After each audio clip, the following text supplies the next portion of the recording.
ድና የተከበራችሁ የአዚ ቲቪ ቤተሰቦች እንዴት ናችሁ? ሰላም ናችሁ? ሰላማችሁ በዘት ተረፍረፍ ይበልልኝ። እኔ ጋር ሁሉ ሰላም እግዚአብሔር ይመስገን። ዛሬ ይዘንላችሁ የመጣነው እንግዲህ ተወዳጁ መቄዶንያ ውስጥ የሚኖረው ጌዲዮን ህልፈት ነው ማለት ነው። በጣም በሚያሳዝን ሁኔታ ህይወቱ አልፏል ከቀኑ 5 ሰዓት ላይ።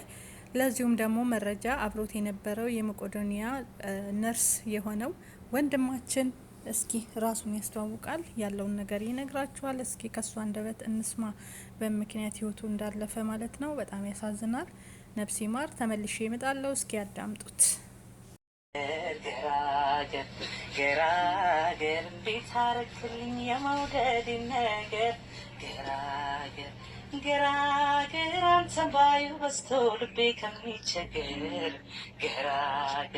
ገራገር ምነው ባወቀልኝ የኔን ደም ከገር ነርስ በመቄዶንያ ነርስ ዮናስ ሙሉጌታ በመቄዶንያ በጎ አድራጎት ማህበር ክሊኒክ ውስጥ ነው የምሰራው። በቅርበትም እንግዲህ ያው ጌዲዮን አውቀዋለሁ፣ እከታተለዋለሁ። እንግዲህ ላለፉት 13 አመት አካባቢ ነው እንግዲህ የማውቀው ጌዲዮን። እንግዲህ ዛሬ ህልፈቱን ሰምተናል። ጌዲዮን እንግዲህ ሁላችሁም እንደምታውቁት እዛ ማዕከል የመጣ ሰው አብዛኛው ሰው በተለይ ደግሞ ታዋቂዎቹም አርቲስቶቹም ሲመጡ ሳይጎበኙት አያልፉም። በጣም መልካም ሳቂታ የሆነ ልጅ ነው እና ጌዲዮን ምን ያህል አመት ነው እዛ መቄዶንያ የቆየው? እንግዲህ ጌዲዮን ከ2004 ጀምሮ በማዕከል ውስጥ ነው እንግዲህ የኖረው። ያው ጌዲዮን ጎላ ሚካኤል አካባቢ ነበር የሚኖረው። እሺ ያው የእናቱ ህይወት እና የአባቱ ህይወት ካለፈ በኋላ አክስቱ ናት የሚንከባከቡት አንድ ቤት ውስጥ። እንግዲህ አክስቱም ለረጅም ጊዜ ሲንከባከቡ ቆይተው ግን እሳቸውም የጤና ችግር ስላጋጠማቸው መንከባከብ ስላልቻሉ ለምን ጌዲዮን ባጋጠመው አደጋ ምክንያት መንቀሳቀስ አይችልም። ሁለት እግሩም ሁለት እጁም መንቀሳቀስ አይችልም። አንደበቱ መናገር አይችልም።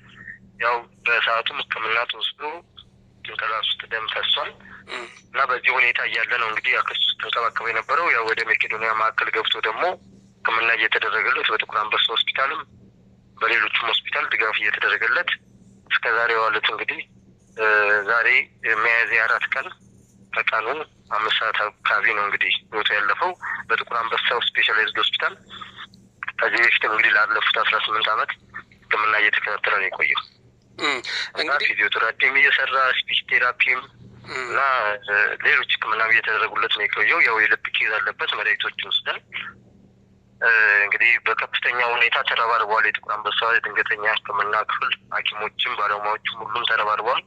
ግን ያው እንግዲህ እግዚአብሔር የፈቀደው ሆኖ አርፏል ማለት ነው።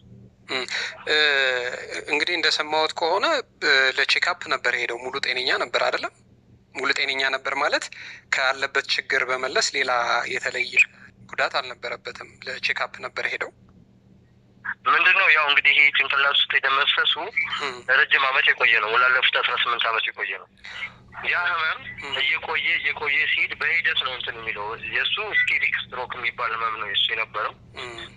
ያው ኳድራፕሌጂያ ነው። 4 እጁም እግሩም አይንቀሳቀስም እና ኦልድ ስኬሚክ ስትሮክ ስለሆነ ያለው በዛ ላይ ደግሞ ሲዘር አለው። የማንቀጥቀጥ እንትን አለው እንደሚጥል ትንሽ ማለት ነው። ሲዘር አለው። እነዚህ ሁሉ ተደማምረው ነው ለሞት ያበቃው እንጂ ድንገተኛ አሁን ላይ በዛሬው ዕለት በአንድ ቀን ታሞ በአንድ ቀን ለሞት ያበቃውም አይደለም። የቆየ ኬስ ስለነበር ነው ይህ ሪፖርቱም የሚለው። ከዛ ጋር ከጭንቅላቱ ጋር ተያይዞ ወደ ልቡም ወደ ሳምባውም ደም አይረጭም እና የቆየ ህመም ስለሆነ እሱን ያው በሕክምና ክትትል ነው ሲደረግለት የቆየው። በጥቁር አንበሳም ክትትል ሲያደርጉለት ነው የቆየው። ይሄ ባለበት ነው ያረፈው እንጂ ድንገተኛ ህመም አይደለም። ከዚህ በፊትም የተለያዩ ህመሞች ሲያሙት እንደ ኒሞኒያም ሌላም ህመም ሳምባ ምችም ሲያመው ሄዶ ሕክምና ይታከማል። ገራገር እንዴት አረክልኝ የመውደድ ነገር ገራገር አንተን ባዩ በስቶ ልቤ ከሚቸገር ገራገር ምነው ባወቀልኝ የኔን ደም ከገር በርካታ አረጋውያን በእንክብካቤ በሚኖርበት መቄዶንያ አንድ ወጣትም በዛ ህይወቱን ይገፋል። አልጋ ላይ የሚውለው ወጣት ከጀርባው የተጻፈው ግድግዳ ላይም ያረፈው ጥቅስ ግን የብዙዎችን ስሜት ይነካል። ልዩ ልዩ ፈተና በደረሰባችሁ ጊዜ እንደ ሙሉ ደስታ ቁጠሩት ይላል። ይህ ወጣት አልጋ ላይ የሚውለው ሰው መንቀሳቀስም የማይችለው ላለፉት 10 ዓመታት ራሱን ችሎ የማይመገበው ራሱን ችሎ መጸዳዳት ማችሁት መግቢያ ላይ ማለት ነው። ስለሱ አሟሟት ከዚህ በፊትም የልብ ኬዝ ነበረበት ወንድማችን። በጣም ያሳዝናል። እንግዲህ ቤተሰቦቹን ያጣው በመኪና አደጋ እናትና አባቱን በአንድ ላይ አጣ። ኖርማል ነበረ። የ19 ዓመት ልጅ እያለ ነው እንግዲህ ጌዲዮን ይሄ ነገር የተከሰተበት ማለት ነው። በጣም የሚያሳዝን ነው ታሪኩ ማለት ነው። እግዚአብሔር ከእንደዚህ አይነት ከድንገተኛ አደጋ ፈጣሪ ይጠብቀን። እናቱንም አባቱንም በአንድ ቀን ነው ያጣው በመኪና አደጋ። እሱም በደረሰበት አደጋ እንግዲህ መናገር አይችልም፣ መራመድ አይችልም፣ መቆም አይችልም። ምንም እጆቹም እግሮቹም አይንቀሳቀሱም ማለት ነው። እና በጣም ያሳዝናል። እንግዲህ ጭንቅላቱ ላይ ደም ፈሶ ነበረ፣ እንዲሁም የልብ ኬዝ አለበት ብለዋል ማለት ነው። በስትሮክ ነው የተመታው በዛን ሰዓት። ብቻ ከባድ ነው። ነፍስን በአጸደ ገነት ያኑረው ወንድማችን። በጣም ያሳዝናል። በ30 ዓመቱ ህይወቱ አልፋለች ማለት ነው። የ19 ዓመት ልጅ እያለ እንደ ማንኛውም ተማሪ እንደ ማንኛውም ወጣት የነበረ ልጅ ነው። በወጣት እድሜው እንዲህ አይነት አደጋ ደርሶበት ለዚህ ሁሉ የበቃው በሰው እጅ እንግዲህ ሲንገላታ የቆየው ወንድማችን በአልጋ ቁራኛ የሆነው ገና በውልቸር ራሱ አሁን ነው መንቀሳቀስ የጀመረው ማለት ነው። እግዚአብሔር አምላክ መጨረሻችንን ያሳምር በሉ ማለት ነው። እና በጣም ልብ የሚነካ ጥቅስ ነው የሰማችሁትም። እንዲሁም ስለ ህመሙ ዶክተሩ አስተላልፏል። ያሳዝናል። ምንም እኔ ቃል የለኝም እንዲህ ነው ለማለት ማለት ነው። እና በጣም የሚያሳዝን ቆንጅዬ ልጅ፣ ሳቂታ ልጅ፣ ፊቱ ላይ የሚነበበው ደስታ፣ ውበት አስባችሁታል? በጣም ያሳዝናል። እግዚአብሔር ሆይ ከእንደዚህ አይነት አደጋ ጠብቀን ብላችሁ ጸሎት አድርጉ። የእውነቴን ነው ምላችሁ። እኛ ሙሉ ሰውነን ደህና ሰውነን እንላለን። በምን ሰዓት ምን አይነት አደጋ እንደሚደርስብን አናቅም። ይህ ወጣት ወንድማችን እንግዲህ እስከ 19 ዓመት ጎበዝ እንደ ማንኛውም ወጣት ነበረ። ከዛ በኋላ በአንድ ቀን የመጣች የመኪና አደጋ ለዚህ አብቅተዋለች። ያሳዝናል። ዛሬ ያው ህይወቱ አልፏል። የቀብር ስነ ስርዓቱም እንግዲህ በሀያት መድኃኔዓለም አርሴማ ቤተ ክርስቲያን እዛ ነው ብለዋሉ ማለት ነው። ማስቀበር የምትችሉ ወዳጅ ዘመዶች ሂዳችሁ አስቀብሩ ማለት ነው። በጣም ያሳዝናል። ነገ ነው የሚፈጸመው፣ ነገ እሁድ። ከባድ ነው። እግዚኦ መሐረነ ክርስቶስ። እውነት እንደዚህ ተንገላቶ መሞት ለሱ ለነገሩ ረፍት ነው። እንዲሙኑ ማለትም በቃ እዚህ ሙኑ ስቃይ ከሆነ እኮ ያው አንዳንዴ ሞትም እኮ የሚለመንበት ሰዓት አለ ማለት ነው። እና በጣም ያሳዝናል። በጣም አንጀት ይበላል።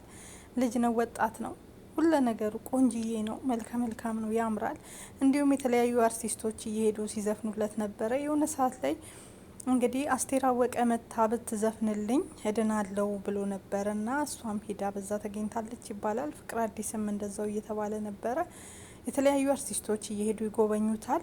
እንዲሁም ዘቢባ ግርማም ሂዳ ዘፍናለታለች። በጣም ዘፈን ይወዳል።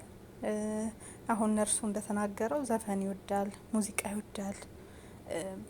በጣም በቃ ፊቱ ላይ የሚነበበው ደስታ አለ እና የራሱ ተፈጥሮ አለበት። ለመቄዶንያም ድምቀት ነው።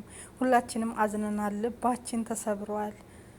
የቢኒያምም ልብ ተሰብሯል፣ እኔም ልቤ ተሰብሯል ሲል መልእክቱን አስተላልፏል። እንግዲህ ለወዳጅ ዘመዶች እንዲሁም ለመቄዶንያ ቤተሰቦች በአጠቃላይ እግዚአብሔር አምላክ ያጽናችሁ። ወንድማችን ነፍስ በሰላም ትረፍ፣ ከደጋጎቹ ቀን ጎን መድኃኔዓለም ያድርግልህ። ለነገሩ ምን አለበት አንተ ምስኪን ምን ያባት። በጣም ያሳዝናል። እንግዲህ ነፍስ ይማር። ሁላችንም ከሞት አንቀርም። ከባድ ነው። እንደዚህ አይነት ነገር ፈጣሪ አምላክ ይሰውራል።